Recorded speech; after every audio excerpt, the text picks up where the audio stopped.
bonsoir. Donc je vais intervenir une nouvelle fois sur les personnes manipulatrices que j'évite d'appeler pervers narcissiques. C'est vrai que l'expression me convient de moins en moins et elle est tellement connotée de façon négative et un peu ridicule que j'évite de plus en plus de l'employer. Mais par contre, j'indique dans ma vidéo cette thématique ou dans les tags pour que les gens puissent s'y retrouver. Alors, il y a eu beaucoup de réponses. Donc là, les choses se tassent un petit peu, j'ai moins de vidéos regardées, et donc ça me permet de prendre un peu de recul et d'envisager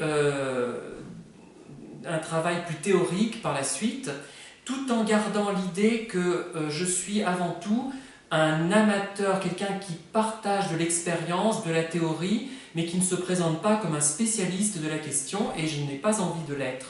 De la même façon, j'écris des ouvrages qui ont un caractère historique, bien que je ne sois pas historien. Ce n'est pas incompatible, c'est une autre approche qui peut être intéressante aussi, et qui n'a peut-être pas la même fonction non plus. Moi, je n'ai pas envie de donner des recettes, je ne peux pas, et je n'ai pas l'énergie, le temps surtout, pour vraiment aider les gens de façon soutenue, comme le ferait un thérapeute sur plusieurs mois. Ce n'est pas mon rôle. C'est juste un partage d'idées avant tout. Même si ça peut être bénéfique de regarder des vidéos d'une personne qui partage son vécu, ses idées, sa théorie, ses conceptions de la vie, etc. Alors, j'ai relevé quelques-uns des thèmes qui figurent sur les vidéos, après les vidéos que j'ai diffusées. Et notamment, voilà, un des thèmes, c'est que beaucoup de gens, quand ils voient les personnes de l'extérieur, un couple par exemple, monsieur et madame, il s'avère que monsieur ou que madame est perverse, est manipulatrice ou manipulateur.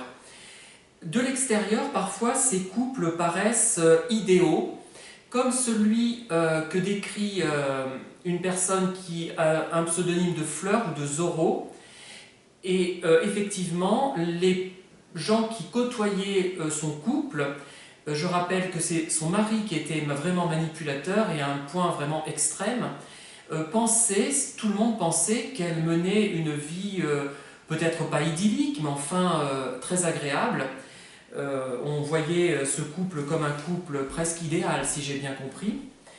Et il y a vraiment un décalage entre la perception qu'on peut avoir des gens et la réalité. J'enfonce des portes ouvertes en affirmant cela, mais comme le fait remarquer une autre personne, ce n'est pas à sa couverture qu'on va juger un livre, encore que beaucoup le font malheureusement, je m'en suis rendu compte, et ça m'a parfois porté préjudice en tant qu'écrivain d'ailleurs. Voilà, alors l'homme que décrit Zorro paraissait charmant et attentionné, et en fait il l'a poussé littéralement au suicide, mais de façon même très concrète, c'est absolument abominable. Voilà. D'ailleurs, cette personne voudrait écrire un livre, elle est en train de l'écrire si j'ai bien compris, et si jamais elle a besoin de mon appui pour la relecture, je suis disponible et je pourrais relire sa copie sans pour autant être capable de ne rien oublier. Moi-même, je fais relire mes ouvrages par mon mari, par des amis qui sont très parfois pointus au niveau historique, au niveau du repérage des répétitions et des erreurs de toutes sortes, sachant qu'il en reste toujours malheureusement. On arrive rarement à tout contrôler, et moi je suis terrifié quand je vois les répétitions que je laisse parfois, et pourtant des textes ont été relus et avec circonspection et qui étaient couverts d'annotations, et il reste encore des défauts, et c'est un peu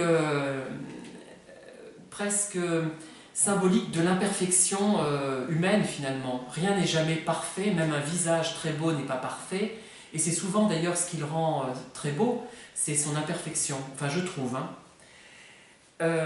Relative, il faut qu'elle soit relative, parce que bon... Alors il y a aussi une certaine Sandra, je n'ai pas retenu la suite de son pseudonyme, qui décrit une situation de manipulateur bisexuel ou homosexuel refoulé, je ne sais plus exactement. Et je me suis demandé si Sandra vivait toujours avec lui. Si c'était depuis combien de temps? Apparemment depuis 20 ans, elle est confrontée à quelqu'un qui est fasciné par les homosexuels, par les transsexuels, et elle en déduit par rapport aux transsexuels que c'est l'attrait pour quelque chose qui ne correspond pas aux normes. Ça serait une transgression des normes. C'est possible, bien que les transsexuels tendent à être mieux acceptés. Et d'ailleurs, tiens, il y a une bonne nouvelle par rapport aux homos. En Angola, l'homosexualité n'est plus pénalisée. C'est vraiment une avancée importante. J'espère que cela se traduira aussi dans les faits, mais que ça soit théoriquement reconnu, c'est vraiment très très important. Voilà, donc il y a ce thème de l'homosexualité qui revient tout le temps avec les pervers narcissiques, enfin avec les manipulateurs et les manipulatrices perverses, je vais plutôt dire. Hein. Et c'est quelque chose de très très courant, et moi je m'étais vraiment posé la question par rapport à ça, sachant que moi-même, je me suis rendu compte que j'étais homo, enfin je ne savais pas mettre une étiquette là-dessus, hein, évidemment, vers l'âge de 5-6 ans. Hein. J'étais attiré par des camarades de classe, et donc notamment un camarade de classe dont j'étais amoureux, il faut dire ce qui est. Hein. Donc moi j'ai pris conscience de cela très très tôt. Voilà, il y a aussi encore la thématique qui est apparue de la beauté des proies, la fascination que l'on peut avoir pour une personne. Par exemple, si on est attiré par un domaine en particulier, si on est attiré par l'opéra, par la danse, par l'écriture, et si on rencontre un pervers ou une perverse qui est danseuse, chanteuse ou écrivain ou écrivaine, ou acteur ou danseur ou chanteur, on va avoir des difficultés pour rompre parce qu'on a l'impression, j'ai déjà évoqué ce thème, abordé cette question, qu'on va rompre avec le domaine en question. Je ne sais pas si vous voyez ce que je veux dire. Et c'est d'autant plus douloureux, je trouve. Hein. On se dit, mais on a l'impression de perdre une partie de nous-mêmes, de notre centre d'intérêt, de notre passion. Voilà. J'avais déjà évoqué ce thème. Et d'ailleurs, dans une émission récente, il y a une dame qui faisait sans arrêt son jardin du matin au soir, qui était la proie d'un pervers narcissique très virulent, et elle disait, mais comment vais-je pouvoir quitter un homme aussi beau? Et je comprends ce qu'elle voulait dire. Elle se disait, mais je ne peux pas, je crois comprendre ce qu'elle voulait dire, d'après ce que j'ai expliqué juste avant. Alors, quelqu'un me demande si j'ai connu d'autres personnes nocives, pénibles que les pervers narcissiques que j'ai pu rencontrer. Et bon, je n'ai pas rencontré que ces personnes, hein, mais elles m'ont marqué. Et je le répète, comme j'ai 52 ans, j'ai rencontré plus de gens que des personnes qui ont 20 ans, évidemment, hein, ou 20 ou 30 ans. Voilà. Mais j'ai rencontré aussi beaucoup de gens bien, une majorité. Hein, les pervers, je sais pas, c'est effectivement très très peu, peut-être 5% des personnes que j'ai rencontrées, même pas, non, je peux même pas dire ça. Mais elles m'ont tellement plus marqué que les autres que je m'en souviens plus, en fait, c'est certainement ça.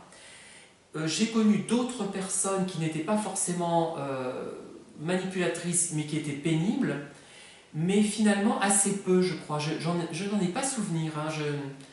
Non. Ou alors c'était des gens un peu agaçants ponctuellement, mais je n'ai pas de souvenir précis, je dois dire. Hein. Ah oui, quelqu'un insiste sur le fait que la personne manipulatrice est dépendante de nous, même si nous sommes dépendantes de cette personne, elle est également dépendante de nous, effectivement. Même si c'est moins évident, elle l'est effectivement. C'est ça qui peut nous donner peut-être la force de rompre finalement, parce que quand on sait, c'est un peu machiavélique ce que je vais dire, mais quand on sait qu'une personne finalement est d'une certaine manière accrochée à vous, ça vous rehausse un petit peu, même si cet attrait pour nous est un attrait qui n'est pas favorable, qui n'est pas positif, et bien on se dit, ben, finalement, c'est moi aussi qui domine la situation, mine de rien. Voilà, ça peut nous aider à rompre, et tout ce qui peut nous aider à rompre est bon à prendre. Voilà, moi je pense que c'est bien. Certaines personnes ont indiqué que les pervers narcissiques faisaient profil bas face à des personnes qui arrivaient à les dominer, à s'en éloigner, à dire non, je ne veux pas continuer.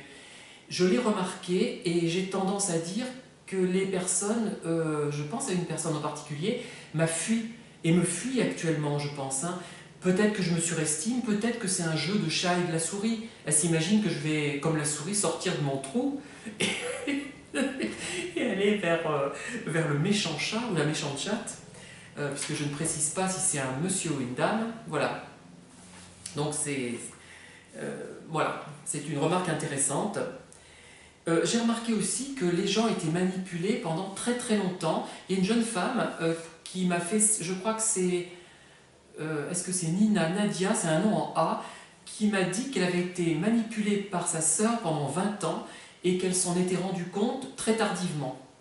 Et c'est vrai que c'est incroyable tout ça, mais tant qu'on ne connaît pas le processus, c'est important d'en parler, c'est pour ça que c'est important. Après, il y a le travers d'en voir partout. Et aussi le fait que les PN pourraient s'inspirer de ce qu'on raconte. Mais si on ne connaît pas ce que c'est, une personne manipulatrice, moi, je m'en suis rendu compte de ce que c'était en 2007. 2007-2008, où j'ai compris théoriquement ce que c'était. Et avant, je voyais que certaines personnes étaient malveillantes, mais je n'arrivais pas à associer ça à quelque chose d'incurable. Et c'est très important d'en avoir conscience, que c'est incurable, que c'est une personne de tel et tel type qui va réagir de telle façon, et ça aide à rompre quand même, et à ne plus tomber dans le piège. Ça aide, c'est vraiment une aide. Hein. Je pense que le fait d'en parler est un avantage, et il faut savoir aussi que de toute façon, les personnes manipulatrices, une fois qu'on a les éléments un petit peu théoriques pour les appréhender, et qu'on a l'expérience en outre, je crois qu'on arrive à les repérer assez facilement. Bon, voilà, je pense maintenant. Hein. Les pervers narcissiques, les personnes manipulatrices, comme les psychopathes d'ailleurs, considèrent que la gentillesse, l'amour, l'amitié, ce sont des faiblesses. Alors j'en avais plusieurs qui m'ont raconté ça, et qui étaient bloqués par rapport à ce genre de sentiments. Un des plus récents en date ne voulait ni aimer ni être aimé, globalement. Hein. Voilà. Et en même temps, il voulait qu'on s'intéresse à lui. C'était complètement paradoxal. C'était la double contrainte un petit peu. Et ils sont, ce qui nous attire en eux, ce qui m'attire le plus dangereux, je trouve, c'est ces hommes ou ces femmes mûres qui ont des côtés enfantins, qui nous séduisent. Et c'est ça, le pervers narcissique est très enfantin. Il a une émotivité tout à fait gamine, de 5 ans peut-être, enfin peut-être pas, j'exagère peut-être un peu, 5-6 ans. Et quelqu'un me décrit même le cas d'une personne manipulatrice qui se roulait par terre, carrément, un adulte. Hein. Ce devait être quelque chose de voir ça. Et une chose aussi intéressante, quelqu'un me parle de la personnalité histrionique, on appelait hystérique autrefois, mais comme les hommes n'ont pas d'utérus, on va appeler histrion, on parle d'histrion pour un homme et donc d'hystérique, enfin on pourrait, mais... Et effectivement, un des PN que je connais, assez récent, j'ai cru d'abord que c'était une personnalité histrionique, simplement.